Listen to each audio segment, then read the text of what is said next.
Here at Visit with Spirit, we are not out to prove or disprove anything. We are not asking anyone to believe or not believe. We are asking that you, the listener, are compassionate to what our guests have experienced, whether or not you believe, that you respect their journey as we help them on their path of healing.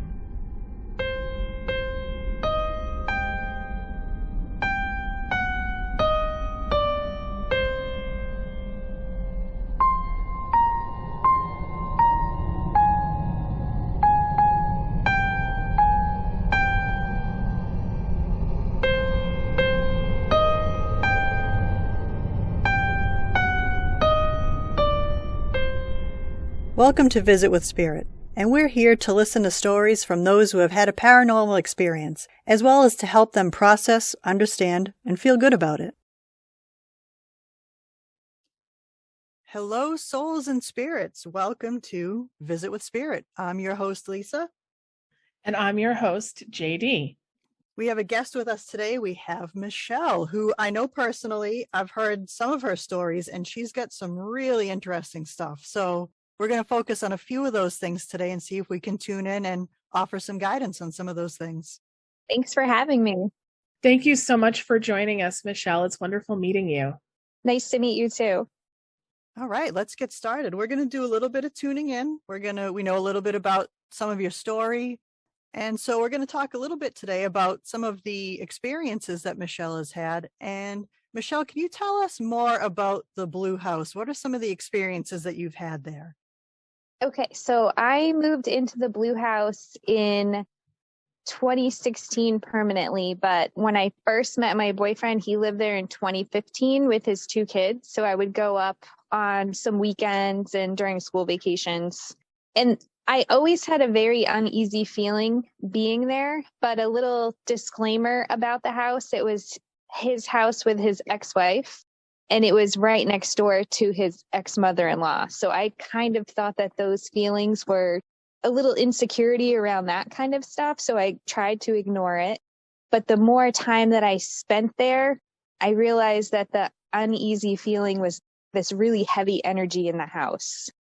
And his daughter was really affected by it. She had a really hard time sleeping.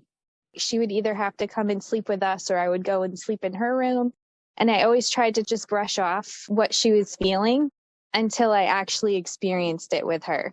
One night we were laying in her bed.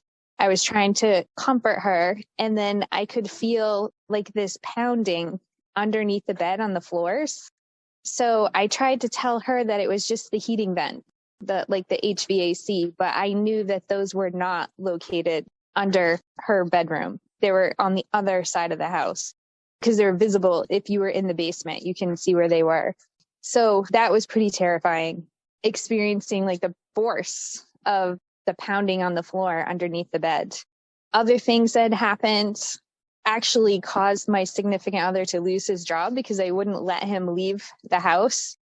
He worked 3rd shift, and I was standing in the kitchen making him lunch just to take with him to work. And I had this weird feeling, I don't know, that I wasn't alone.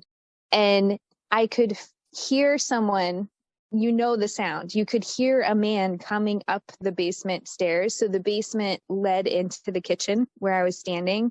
And I turned around because it sounded like it was my significant other coming up the stairs. The basement door opened, closed. It faced the front door that led out of the kitchen into the outside. So the basement door opened and closed, and then the front door opened and closed, but there was no person. Like you could just hear the footsteps.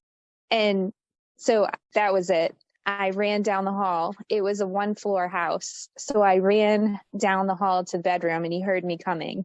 And I told him what happened, and I told him he was not going to work, that he wasn't going to leave me in the house alone. So inevitably, like after a bunch of things like that, we ended up moving. I couldn't stay there anymore, but it took a long time for us to be able to move. So we started the process of looking, and maybe a couple weeks later, I was standing in the kitchen in the morning making breakfast. The kid's dad was asleep because he was still working late night shifts, so he was sleeping during the daytime. And the kitchen faced the living room. It wasn't open, so there was like a doorway. If I was facing the stove and looked to the left, I could look into the living room, and our couch was right there. And my stepdaughter was looking at me kind of funny. And so I asked her, "What's going on?" And she said, "Who's that man that was just talking to you?" I thought it was Dad, but he had a ponytail. So I know it wasn't Dad. And I looked at her and I looked around me and I told her there was no one else with us. And she kind of laughed and put the blanket over her head and like slunk down into the couch. That day, with this guy with the ponytail, I did not feel that anything was around me at that time. Like, I didn't think there was anything there. I didn't feel uncomfortable. So I thought that was kind of interesting. And Lisa, I talked to you about this. Whatever was in the house was definitely tormenting her. And I think at one point you like sent energy for me to try and like tamper it down a little bit. We had a Reiki session and I had asked about the guy with the ponytail specifically. Right. And I remember sending some cleansing healing energy to the house. Did that end up working? Like, I don't think I followed up with you. What happened after that? How did that go? So this is where it's hard to me to kind of figure out, because at the same time that you did that, that was the point where I was like, I'm terrified. I've kind of had it. His ex-wife came and took everything out of the house that was hers. Like we had moved it all down into the basement because she didn't have storage. She had nowhere to put it. The same time that you sent healing energy, she removed all of her stuff. A lot of stuff stopped at that point. Once you sent the energy and her belongings were gone, which I thought was really interesting. At that point, I had it anyway, so we still went through the process of moving, even though everything kind of subsided at that point. It's interesting you talk about the stuff and the clutter. Lisa and I were actually talking about that as a future episode, that clutter can hold on to energy. So I think it's very interesting that as that stuff was removed, you started feeling a lessening of the activity. There was one more incident that happened after that, but it was actually outside of the house. So the neighbor had this magnificent like playground equipment structure in her yard, and they always invited my kids to come over and use it whenever they felt like it. There were 4 swings, and my significant other and I were actually looking out the window watching them because they were laughing and having a good time. We heard them through the window. And so we were both looking out, and the girls had gotten off the swings and were talking to each other. And I looked and I noticed that one of the swings, and the girls, neither of the girls were on this swing. One of the swings was swinging by itself. Oh, It was not windy that day, and only one of the swings was moving. The 2 girls started screaming like a scream I've never heard before. The little girl ran to her grandmother's house. My stepdaughter ran in our house, and we said, "What happened?" And she said the swing said something really mean. And to this day, she will not tell us what the swing said to her. And that was probably 5 years ago. Wow. I have goosebumps running through my body. That gave me chills. I forgot a lot of these details, and now I'm really starting to come back to it. I'm like, oh, that's right. I forgot how intense this was when I tuned into it. My significant other was always really good with me because he knows how scared that I get. So he would always try and reason everything away, and he had nothing that day. So we moved very shortly after that. But we had been in the process for a while. It's not like it was a rash thing because of that. But yeah, since we moved here, it's been like a completely different experience. Interesting. So I know that this is a bit unrelated. However, it's still related to experiences that you tend to encounter. I know that at the new house, things have been peaceful, but I also know that you had an event happen to you on your way to work one morning. Yes. I love that. I think I'm the only one that knows this story, except for a few other people, because this is another intense event that Michelle has experienced. So if you could tell us more about that, I think everyone would like to hear it. There's this long stretch of road that runs right next to a river and a railroad track that's still in use. The train comes through every day, multiple times a day. It's not a commuter rail. It's Oh, like the freight train. yes, yeah, freight train. Thank you. So it's all woods on the right side, and on the left side, it's all farms. There's actually a enormous like cannabis farm right on the left side.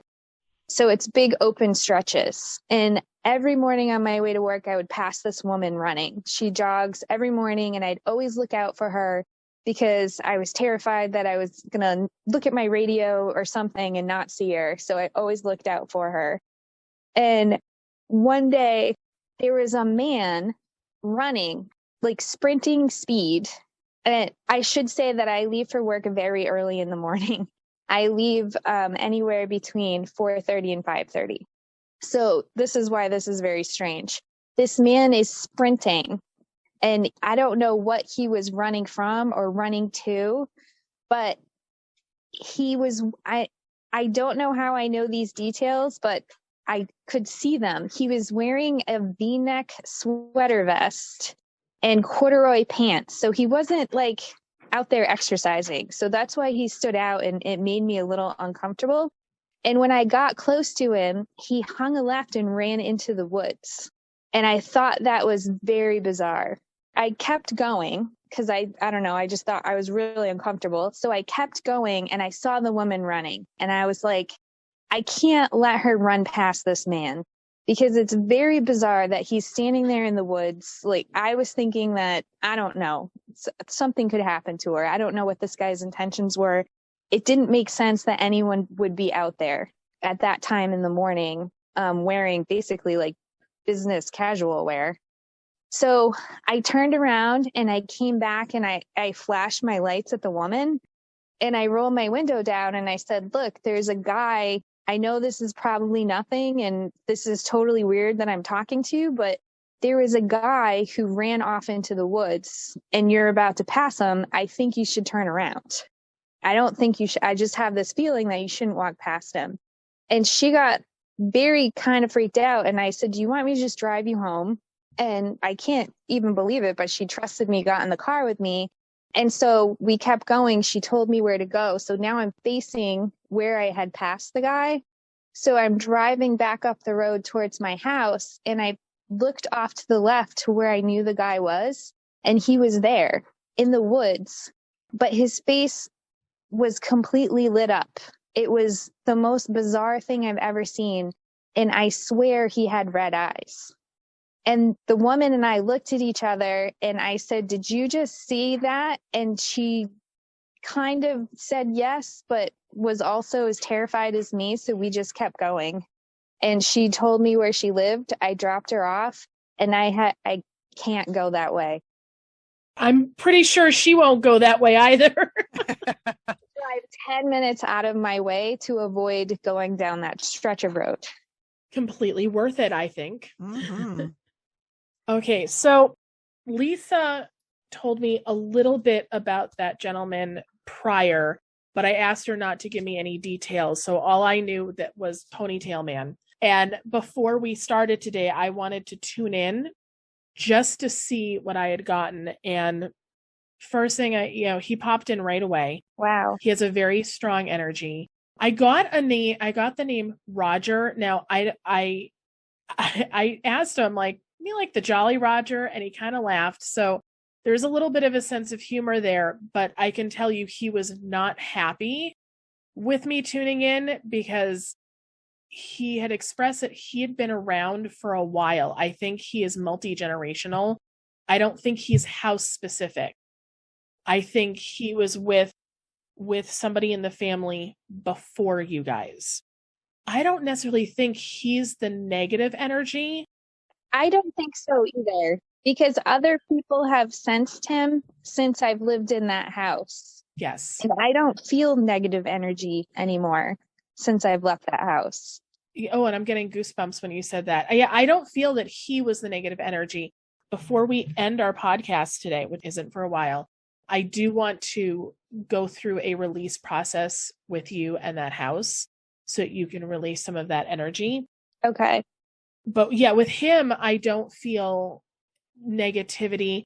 He doesn't really want to go anywhere, although I do feel he is an attachment, and we are going to try to cross him over today with your permission.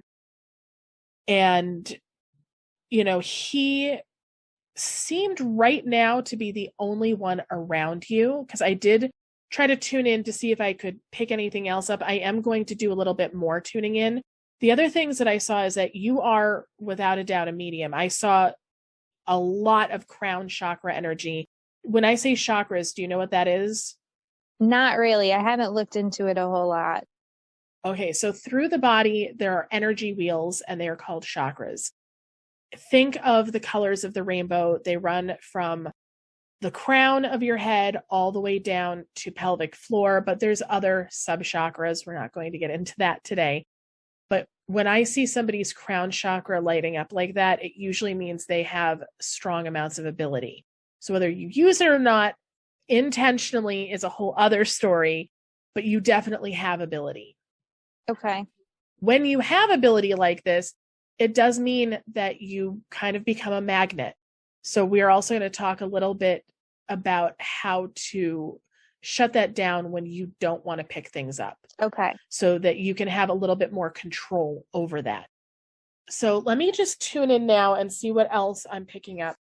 Oh, the other thing, and it's your stepdaughter, correct? Yes.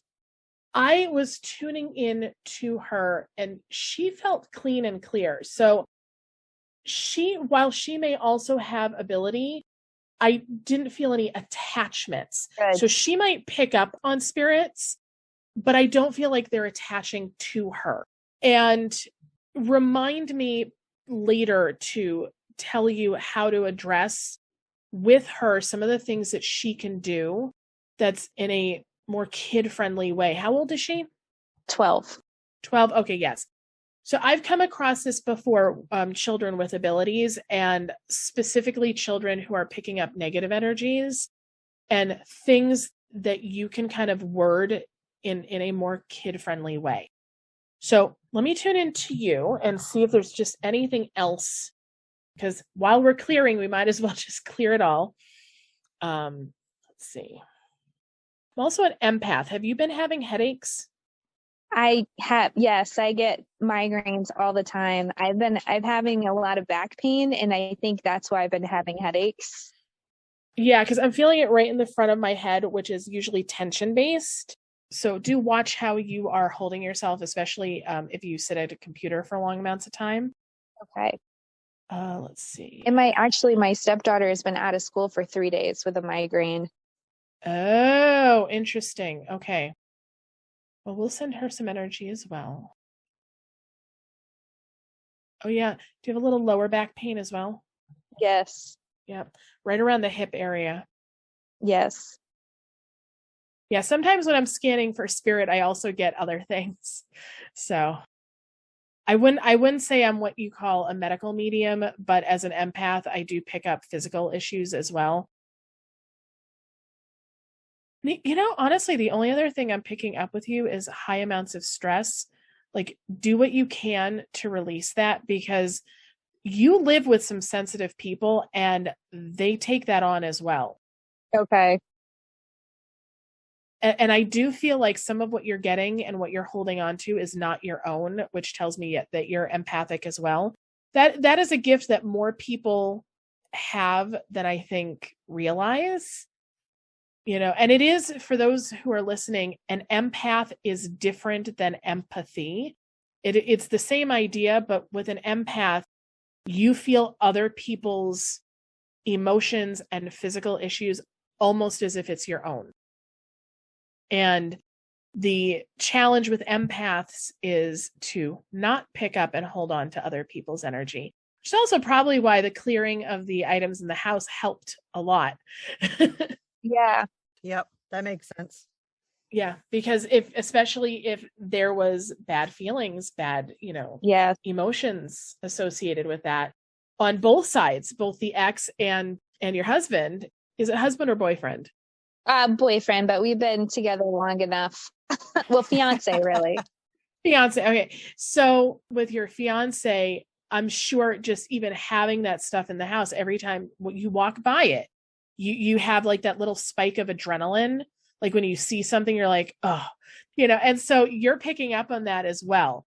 So the more that you can clear this, the better. All right. So I'm checking out the space now.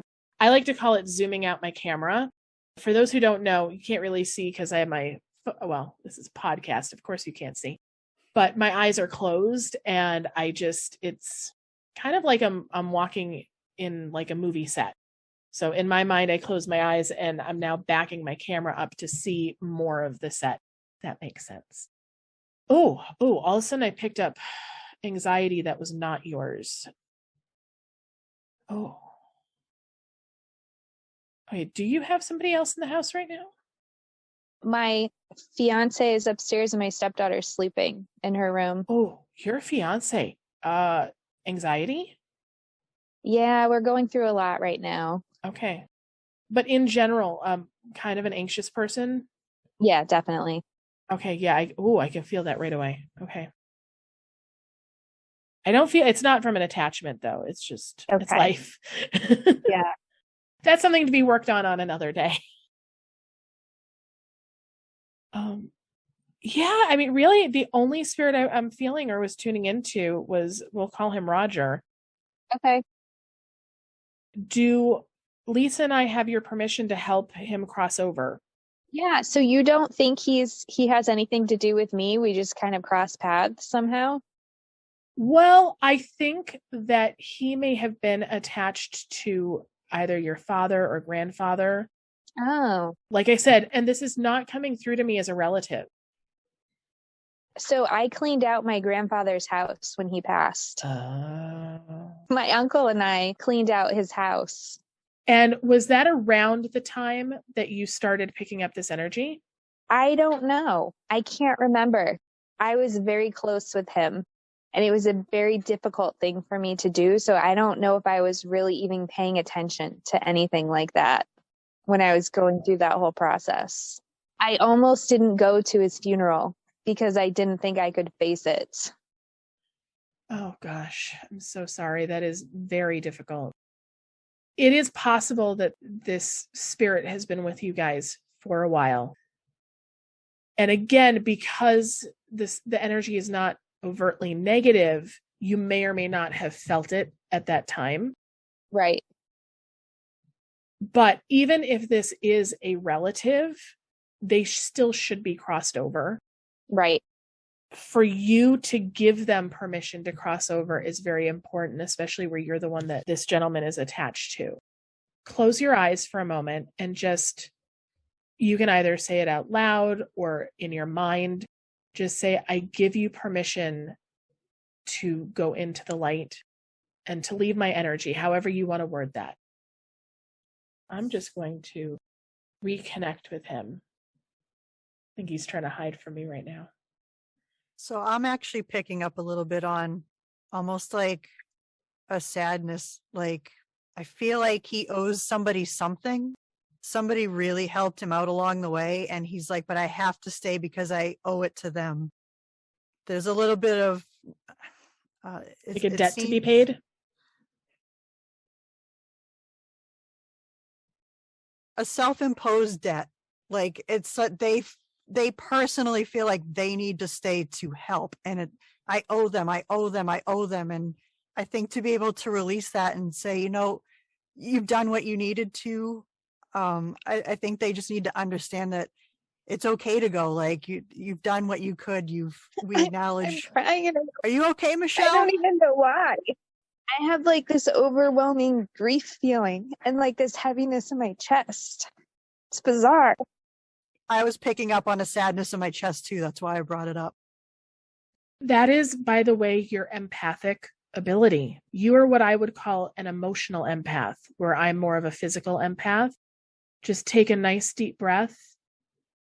And as Lisa said, give him that idea that whatever he feels his debt is, that it's been paid, and that you release him from this debt. But also, if you enjoy having this energy around you, you can give him permission to come back once he's crossed over. And that's something people don't realize, that, and spirits sometimes don't know either, once they've crossed over into the light and they've gone through that, and it is a process, it can actually take a long time, but once they've gone through that process of crossing over, they can reconnect. That's where my work as a medium comes in. When I have galleries, we have loved ones that have crossed over already, and they can come back and they can still make their presence known. They can still be protective.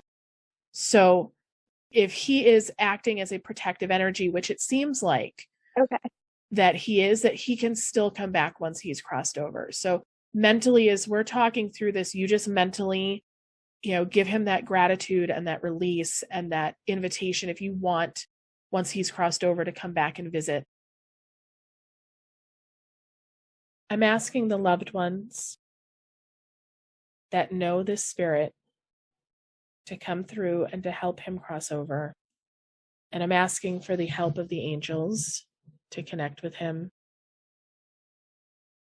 and to make his way into the light with ease and with grace and with peace in his heart. Michelle, do you give him permission? Yes. In your mind, you can say, with gratitude and forgiveness, I forgive and release you with love and light. I forgive and release you with love and light. Forgive and release you with love and light. And Roger, it is very clear that you care about this family.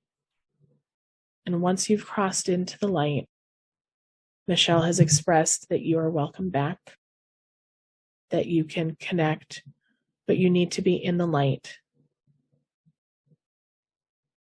Oh, there is a little bit of guilt on his side, I heard, but I don't deserve it. Yeah, I was picking up on some hesitation too.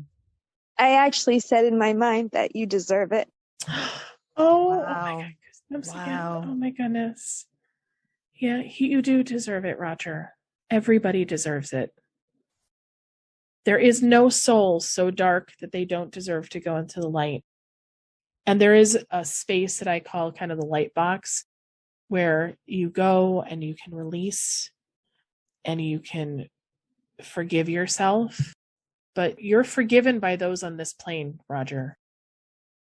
I just told him that there's nobody on this plane that is holding him guilty or accountable in any way. I think some of your headaches may release when he crosses. Okay. Because the headache is getting even stronger now. May have been a gunshot wound involved. I can't tell if it's a gunshot wound or if it's, oh gosh, if it was like an aneurysm. There's something going on with the head. I'm going to call my dad on my way to work and just see what he knows about that name. Yeah. Oh, he said, I'll go, and all of a sudden I felt a release. I was just going to say I felt a bit of a transition. I sat back and relaxed a little bit just now. Yeah. And my headache is all of a sudden going away. My head just got tingly and my chest opened up. Yeah. That is, by the way, how I know when a spirit has crossed, especially one that is having that heaviness attached with them. Wow. It's funny, I can still hear him a little bit, but it's almost like a distant echo. And he said, I'll be back. It was almost with a smile. Mm-hmm. So you may get signs of him down the road, but it'll be a very different feeling when he's around. Okay. When energies that are that heavy transition, they do have a period of detox where they can heal and release before fully entering into the light. Okay. Now, Lisa, are you getting anything else? I'm not, other than what you said about detox. For you, Michelle, you're going to feel that detox like you are now, which is grief. As that energy pulls away, it is going to feel heavy, but it will get lighter. But again, it's expressed in grief. Sometimes we'll all of a sudden think of a loved one who's passed and we just start to tear up. Their presence, that's almost like the effect that it has on humans. It kicks off, like that endorphin release. So you're going to have an endorphin release as they pull away as well. So you might be a little bit weepy today. Okay. You'll be okay. Thank you. Yes. I do feel, it is going to take a little bit of time. I feel like that transition period is wide for him. There's a bit of, it's almost like walking through mist. Yeah. It's a little heavy, it's a little dark, but he's going to see lights and signs along the way as he's progressing, and it's going to get brighter for him. So it could go anywhere from a few days to a few weeks, but he's exploring, he's going through. And I think a lot of people, not to change anyone's beliefs today, but for some of us, that is judgment. And when you cross over, judgment is not a higher being telling you what you've done wrong, but for you to be able to process what you went through in life. Yes. And so right now, he's going through his judgment period where he can use his own judgment to analyze what he accomplished, what he didn't get to do, unresolved issues. It's his process. So he's going through his judgment process right now. And again, that's the transition, and it may take a little while. So you might feel weepy today. You might get that random sadness during the week as he progresses and as his energy starts to pull away a little bit. But again, like he said, he'll be back. Okay. Now, I do want to take some time with you to help release the energy from the blue house. Okay. Just relax yourself a little bit.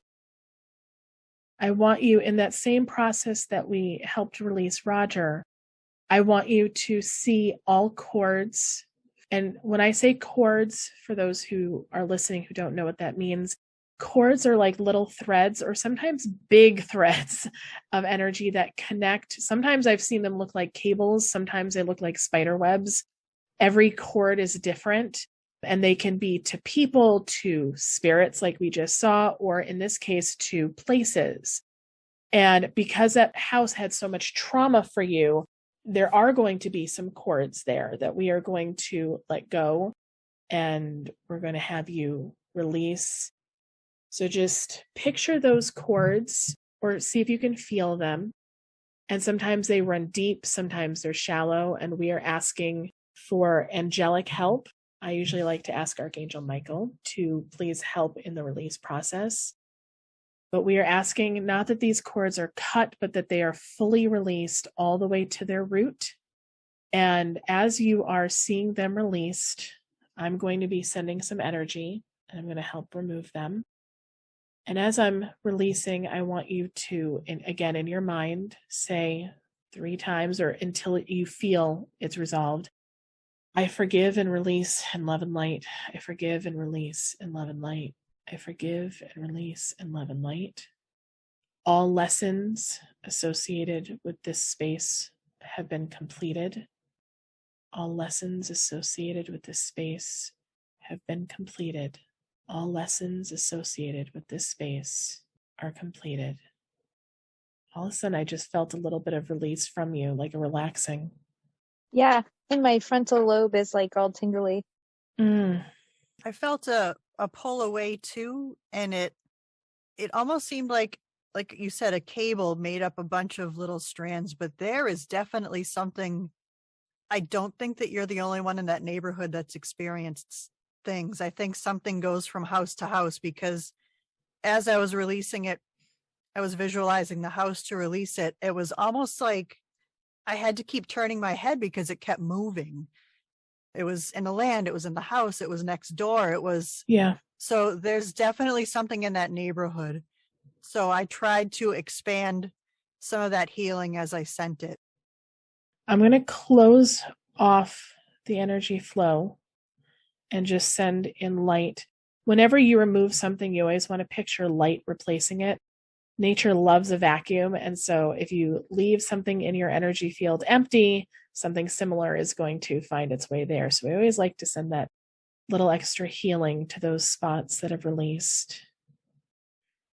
So just kind of seeing you flooding up with light. Translating the Reiki process into podcast format is very interesting, I have to say. It is I was just going to use the word interesting. All right, now that's all I'm seeing. I feel like that release is complete. And again, in the same way that you felt release with Rogers Crossing, you may feel, as strange as this sounds, for as traumatic as that was, you may have some emotions continue to release throughout today and tomorrow. Treat this like you would any physical detox. Have plenty of water, plenty of rest. Okay. If you have emotions, just allow them to happen. If you want to cry, you cry. Laugh, whatever you need to do to let go of those emotions. Don't just stuff them back. They'll find a way of creeping back up. So might as well let them go when they happen. Do you have any questions or thoughts or feelings that you're experiencing right now? The whole releasing the blue house, like I really didn't think I had any connection to there anymore until you did that. And I felt like the tingling. So I was like, maybe it was just like a little bit that was still in there, because I rarely ever think about it. I have to drive by the house to get to the grocery store. Like there's no other way around it. And I never look that way. I don't know. I never have any apprehensive feelings, but I just never look that way. So I thought I was all done there, but I definitely felt the tingle. So now I think I really am done there. I think considering that and going back to the Running Man, now would actually be a good time, Jay, for us to discuss with Michelle how she can control or work with some of her abilities when she drives by this house or when she picks up on energies and areas, because clearly she can. Yes. So if we can help her with that today too, I think that would be fantastic. Let me ask your opinion then. So when I had the woman in my car and I said, "Did you just see that?" She really didn't answer. So do you think that she didn't see it and she thinks that I'm completely insane? And then she was in my car, terrified that she was in my car. No, I don't get that feeling. I think she might have been in a bit of disbelief or shock, or she might not have experienced it the same way that you did. But I do get the feeling that she experienced something, whether it was a feeling or chills, or, she might not have physically seen it like you did, which, by the way, has a name. I don't know if Lisa has mentioned it before on this podcast, but that is called physical mediumship, when you're able to physically see something as if it is physically there. I am what's called a mental medium, where things come through images and symbols in my third eye or in my mind's eye. Sometimes I will get physical apparitions, but I'm kind of happy I don't, because I think I'd be really freaked out. I actually say out loud sometimes that I don't want to see anything, because I do get scared. And honestly, my stepdaughter has told me that she's seen a little old lady down here in the basement. Okay. And Jack has too. And I've said out loud, I don't want to see you. My stepdaughter is not afraid of her. Like, she's happy when she's around. I don't feel her very often here, but they do for some reason. Well, you know what? That could be a family relation, which is why they're seeing them stronger or more often. And it could also be why she's not afraid, because there could be some familial connection. Gotcha. Okay.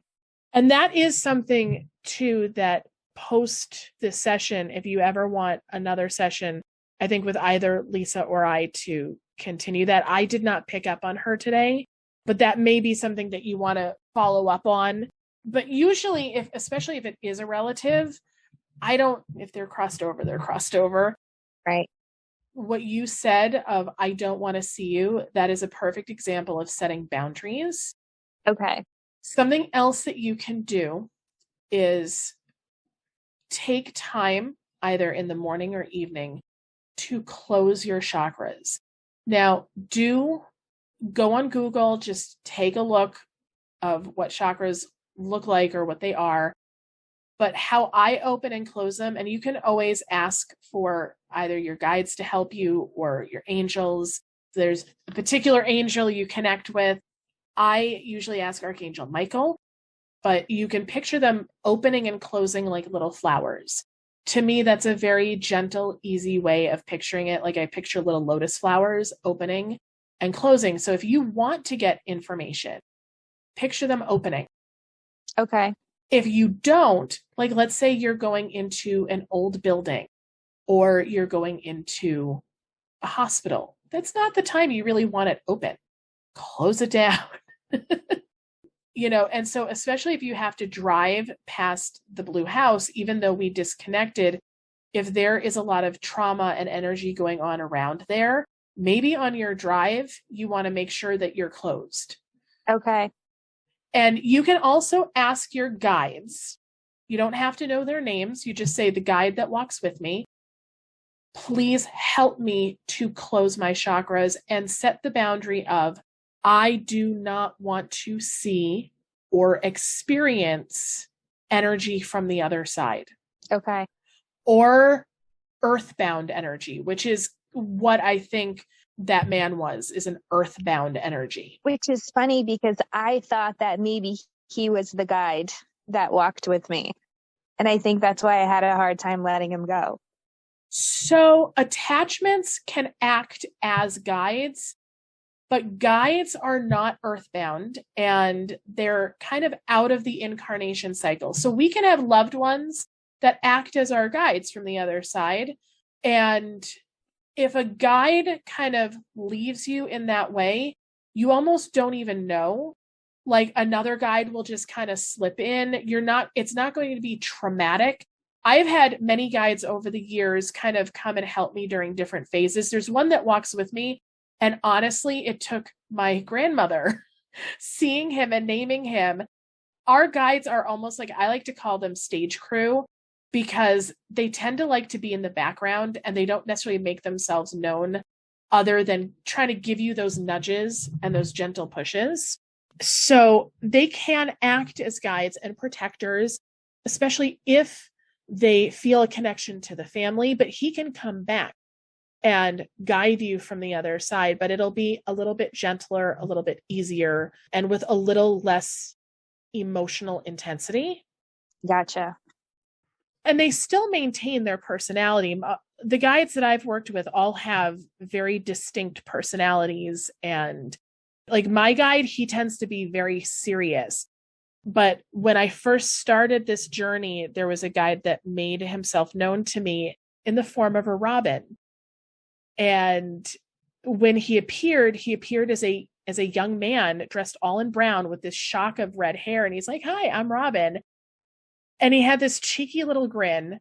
And I'm like, "Rob," but I didn't put together like the bird until I was walking in the woods and there was this robin that kept following me. And I was like, oh. And I mean, he looked like he walked out of some 1800s like movie. It was the strangest thing. But they can maintain their personalities and they'll come to you at different points in your life. And loved ones absolutely can act as guides. However, loved ones have a little bit more at stake. Right. When guiding you, because they still have an investment in the family. So they're not necessarily the one that will walk with you. Okay. Any other questions or thoughts? Not right now, but I'm sure I'll have plenty later in the day.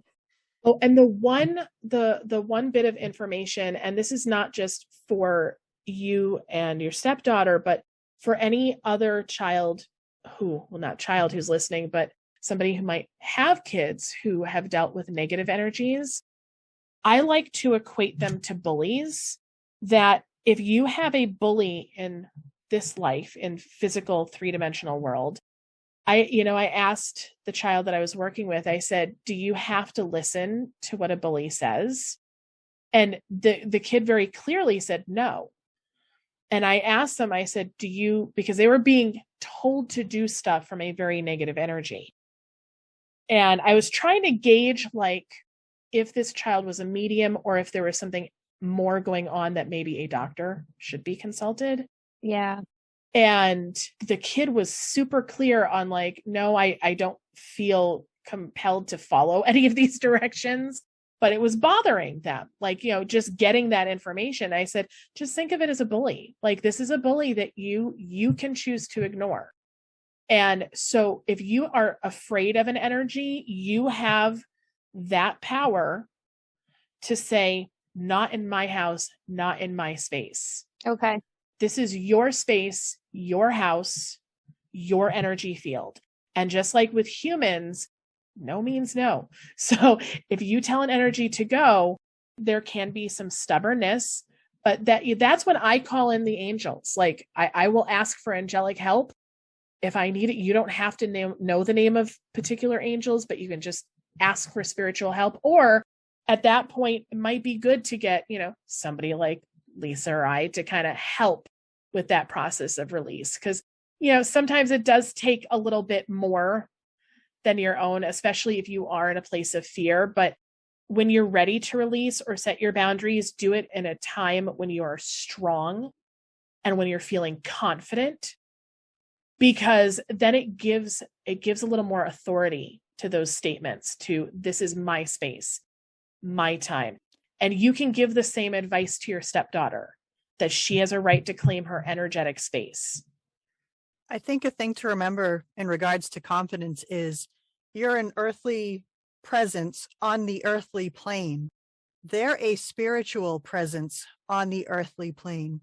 Earth energy matches earth energy. So your energy here is stronger than their energy is here. Okay. So if you can think of it that way, that also builds up confidence too, because they're the ones that are in a place where they don't belong. You are absolutely where you belong. Yes. And so again, let that confidence of your energy matches the plane that we're on and theirs doesn't will help with some of that confidence in knowing that you can set the boundary, because it really is your space energetically. That is so beautifully said, Lisa. Thank you. Wow. Michelle, thank you so much for joining us today. That was intense. That was Thank a you. lot of stuff in a little bit of time. And we appreciate so much that you shared your story and your healing with us today. Thank you. I appreciate it because I learned so much, and that was an awesome experience. So thank you. Oh, our pleasure. Souls and spirits, thank you so much for joining us today. And until next time, may love and light surround you and your loved ones. Thank you for joining us today for our visit with Spirit. We hope you enjoyed listening. If you have any questions or comments, or would like to be a guest on our show, email us at visitwithspirit@gmail.com or find us on social media. Until next time, may love and light surround you, and come back again to Visit with Spirit.